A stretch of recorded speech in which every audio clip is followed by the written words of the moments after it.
안녕하세요. 32살 여자입니다. 결혼 4개월 만에 이런 사연을 적어서 보내드리는 게 사실 제 얼굴에 침 뱉기라는 생각이 들어서 주저하기도 했습니다.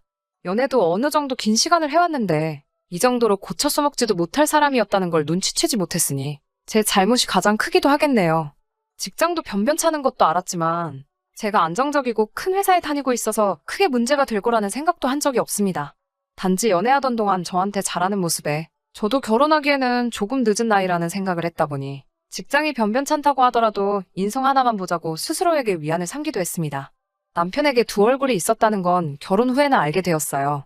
저와 비교했을 때 한참 모자란 남편이지만 그래도 결혼을 결심하게 된 건 시부모님이 엄청 좋은 분들이셨다는 이유가 가장 컸어요. 결혼 전에 처음 시부모님을 만났을 때도 아들 자랑보다도 제 걱정을 더 많이 해주셨거든요. 아직 시부모님이 보기에도 한참 모자란 남편인데 어디가 좋아서 결혼까지 결심하게 되었냐고 하시며 물어보고 싶으면 언제든지 물러도 좋다고 농담처럼 말씀하시기도 했습니다. 사람 덜 된 남편 데려가줘서 정말 고맙다고 몇 번이고 말씀해주셨고 힘든 일이 있다면 무조건 저를 도와주시겠다고 약속도 해주셨고요. 부모님 인품이 이 정도나 되니 남편이 당장은 보잘것없지만 저에게 잘해주던 모습도 분명 부모님의 영향이 크다고 생각했고 사람 하나만큼은 제대로겠거니 하는 생각이 들어 결혼을 하기로 했습니다. 남편은 모아놓은 돈조차도 얼마 되지 않았지만 제가 모아놓은 돈 이상을 시댁에서 지원해 주셨어요. 남편은 그나마 월입 150 정도 받는 중소기업을 다니고 있었는데 결혼하기 얼마 전에 저랑은 상의도 없이 회사를 그만두고 나왔습니다.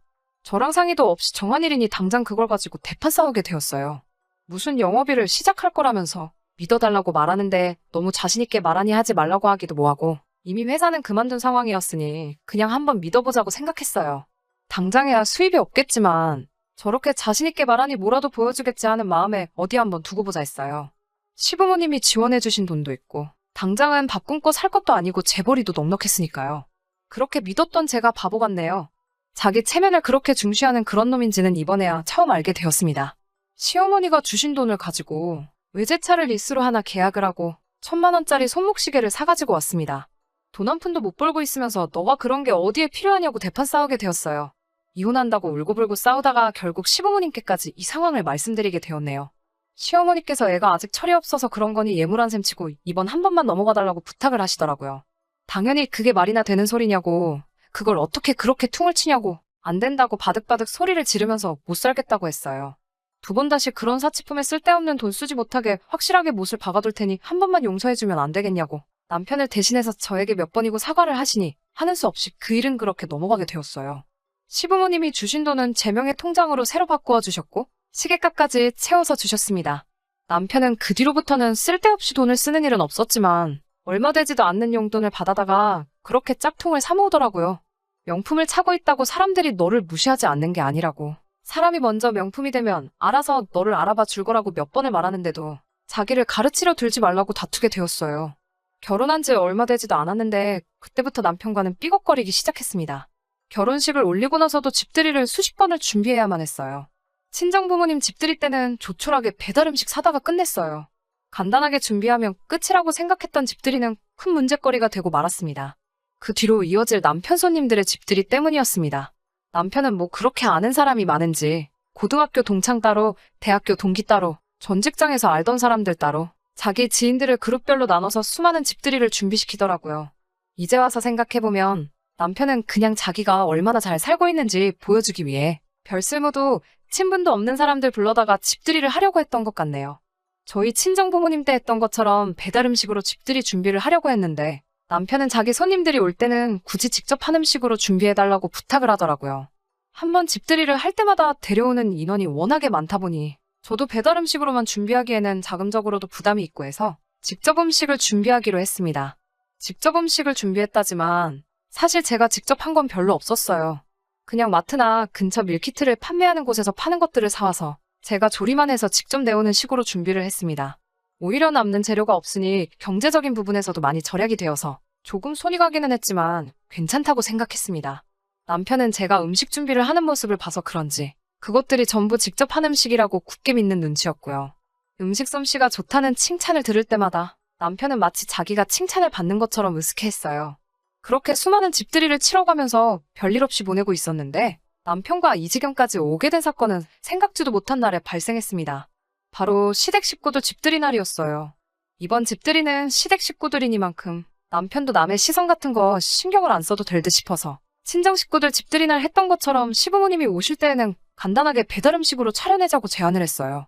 남편은 딱 잘라서 안 된다고 반대를 하더라고요. 우리 부모님 오실 때는 배달 음식을 했는데 왜 시부모님 집들이상을 직접 요리를 해야 하는 거냐고 물으니 남편이 이유라고 뱉은 말들은 정말 어이가 없었습니다. 배달 음식은 정성이 너무 없다고 하네요. 친정 부모님 오셨을 때 배달 음식으로 준비한 건 제가 집안 살림하고 음식하는 모습을 보여드리는 것보다 음식을 사서 대접하는 게 저도 편해 보이고 자기도 가부장적인 모습을 보이지 않으니 자기 체면이 살아서 그렇게 한 거라고 설명을 하더라고요. 시부모님 집들이의 경우에는 내가 직접 음식을 해야 우리 부모님도 아들이 아무리 수입이 없다고 하더라도 저한테 대접받으면서 사는 모습을 보지 않겠냐고, 그래야 마음이 놓이지 않겠냐고 하면서 그런 말도 안 되는 이유를 들어가며 제가 직접 음식을 준비해야 하는 이유를 구구절절히 설명하더라고요. 고집은 또 얼마나 센지 마음을 꺾을 기세가 보이지 않아서 이걸로 하루 종일 투닥거리를 하고 있느니 제가 항복하기로 했어요. 음식은 제가 알아서 준비하기로 했고 시부모님이라고 제가 싫어하거나 저를 싫어하시거나 하는 분들이 아니었기 때문에 저도 이왕 직접 하기로 한 거 솜씨발이 한번 해보면 어떨까 하는 생각이 들어서 이것저것 혼자 나가서 장도 봐서 왔습니다. 토요일 아침이 되어서 음식 준비를 시작하는데 남편은 어디 나갈 준비를 하더라고요. 부모님 오실 건데 어딜 나가냐고, 나 음식 준비하는 거 도와주면 참 좋겠다고 말했어요. 급하고 바쁜 일이 있다고 설명을 하길래 영업이라는 거랑 무슨 관련이 있는 건 줄 알고 그럼 너무 늦지 않게 다녀오라고 했지요. 음식 준비를 하다가 제 핸드폰에 문자가 와서 봤는데 남편이 PC방에서 카드를 긁었더라고요. 급한 볼 일이 있다는 게 토요일 아침부터 친구 만나서 PC방을 가는 거라니 어이가 없었습니다. 그래도 부모님 집들이 오신다고 일찍 기어 들어오긴 하더라고요. 일찍 온 김에 이제 음식 준비하는 거 도와달라고 부탁을 했더니 놀다 와서 기분이 좋았는지 흔쾌히 알겠다고 하더라고요. 그래놓고는 도와주는 척 많은 척 혼자 콧노래를 부르면서 왔다 갔다 하는데 솔직히 도움이 되기는커녕 거슬리기만 했어요. 혼자서 준비를 거의 다 끝내고 이제 마지막 요리를 준비하려는 상황인데 시간이 조금 빠듯해 보여서 남편한테 도와달라고 했어요. 이제 새우만 튀겨내면 준비는 거의 다 끝난다고 하고 냉동실에서 미리 준비해놓은 냉동새우를 꺼내는데 남편 표정이 순식간에 일그러지더니 저한테 화를 내기 시작했어요. 너 지금 시부모님이 오시는데 음식을 냉동새우로 하고 있는 거냐고, 시댁이 웃음냐고 한마디 하더라고요. 제가 무슨 상다리가 휘게 차려놓은 건 아니지만 그래도 기분이 상하더라고요. 새우 손질도 이미 다 끝나 있고 제가 알기로는 냉동새우가 살아있는 상태에서 급냉을 한 거라서 저는 그게 더럽다거나 문제가 될 거라고 생각하지는 않거든요. 그리고 준비하던 게 새우를 튀김을 하고 나서 그 위에 간이 강한 양념을 끼얹는 요리이다 보니 냉동새우를 사용하는 게 더 편하고 경제적이라고 생각했어요. 뭐가 문제냐고 한마디 했더니 이건 정성이 부족하지 않느냐며 당장 가서 생새우를 사오라고 난리를 부리더라고요. 시부모님 오기로 1시간은 다 되어가고 생새우 사다가 손질하고 튀겨내고 하려면 당연히 시간에 맞출 수가 없으니 정생새우로 해야겠으면 집들이를 내일로 미루자고 말을 했죠. 두 분은 진작에 이쪽으로 오시려고 출발을 하셨을 테니 남편은 입만 대빨 나와서 궁시렁대고 도와줄 생각은 전혀 하지도 않고 궁시렁대고만 있었어요. 시간이 조금 촉박했기 때문에 일이 좀 와서 새우 해동한 거 물기 좀 제거해달라고 하니 냉동새우 가지고 뭔 그런 수고를 하냐며 해동하느라 찬물에 담궈놓았던 새우를 물기도 제거하지 않고 팔팔 끓는 기름솥으로 그냥 던져버리더라고요. 당연히 해동하느라 물에 젖어있던 새우는 기름에 들어가자마자 이리저리 튀기 시작했고 퍽퍽 튀는 기름이 불 앞에 서 있던 제 손등과 얼굴로 마구 튀었어요. 제가 화상에 얼얼해서 얼굴을 부여잡고 고통스러워하고 있는데 남편은 괜찮냐고 걱정하거나 미안하다고 사과하기는커녕 그러니까 생새우를 샀어야지 하면서 제 잘못이라는 듯이 말을 하더라고요. 생새우도 손질하고 물기를 제거하고 해야 하는 게 맞는 건데 그딴 소리나 하고 있으니 기가 차서 말도 안 나오더라고요. 화상 때문에 병원에 가봐야겠다고 하니 이제 곧 부모님 오시는데 어딜 가려고 하냐고 그깟 기름 몇 방울 튄 거 가지고 엄살 좀 부리지 말라고 하면서 무서운 표정으로 성질을 부리는데 표정이나 말투가 전에는 한 번도 본 적이 없는 상태로 화를 내고 있으니 그 순간에는 저도 살짝 겁이 나기 시작했습니다. 그래서 찬물로 닦아내고 얼음 주머니로 대충 냉찜질을 하면서 화상 입은 곳을 간단하게 응급처치만 하고 다시 음식을 해야 했습니다. 화상 입은 부위가 얼얼해서 아프긴 했지만 남편이 워낙 무섭게 노려보고 있었기 때문에 달리 방법이 없었어요. 음식 준비가 끝나고 얼마 안 있어서 시부모님이 오셨고 시부모님은 상에 차려진 걸 보고 뭘 우리 온다고 음식을 이렇게 많이 했냐고 고생했다고 하시면서 정말 고맙다고 하시더라고요. 남편도 그 말에 기분이 풀렸는지 제 칭찬을 하면서 자기가 뭐라고 이렇게 매일같이 상전 대접을 받으며 산다고 너스레를 떨고 있었어요.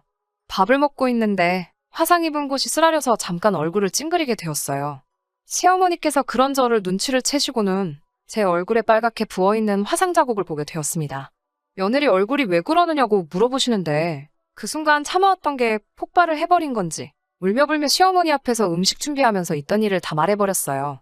시부모님은 제 말에 그 말이 사실이냐며 남편을 노려봤어요. 인자하기만 하신 분들인 줄 알았는데 불같이 화를 내시며 배가 부는 앞에서 남편을 정말 개패듯이 두드려 패기 시작했습니다. 남편은 흠씬 두들겨 맞다가 소파 구석까지 도망가서는 그제서야 잘못했다고 살려달라고 무릎을 꿇고 싹싹 빌기 시작했고요.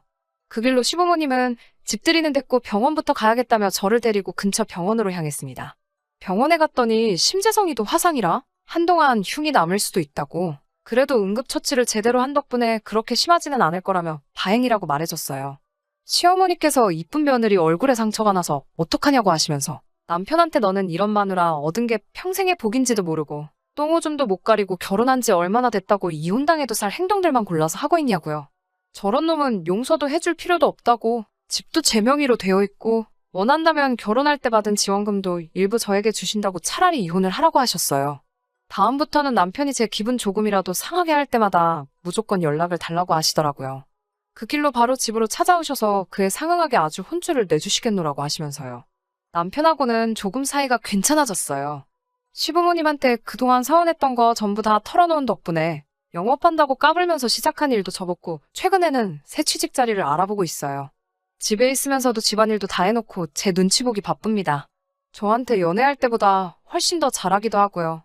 외제차도 반납을 하기로 했고 명품이며 짝퉁 사모은 것까지도 전부 중고로 판매를 했습니다. 다행히 명품 시계가 프리미엄이 조금 붙었다고 거의 제 값을 주고 팔을 수 있었습니다. 아직 제 얼굴에 선명하게 남아있는 화상 자국을 보면 속이 상하기는 하는데 병원 말로는 시간이 지나면 흉도 안 치고 사라질 거라고 해서 다행이라고 생각합니다. 제 친구들은 시어머니가 탈출시켜줄 때 진작에 이혼을 하는 게 좋지 않겠냐고 하는데 저는 시부모님 믿고 남편에게도 한 번 더 기회를 줘보려고요. 제가 또 한 번 바보 같은 결정을 내린 걸 수도 있지만 그날의 사건으로 인하여 남편이 조금씩 바뀐 모습을 보여주고 있어서 그거에 한번 기대를 해보려고 합니다. 앞으로 행복한 날만 가득했으면 좋겠어요. 그러면 이렇게 사연 줄이도록 하겠습니다.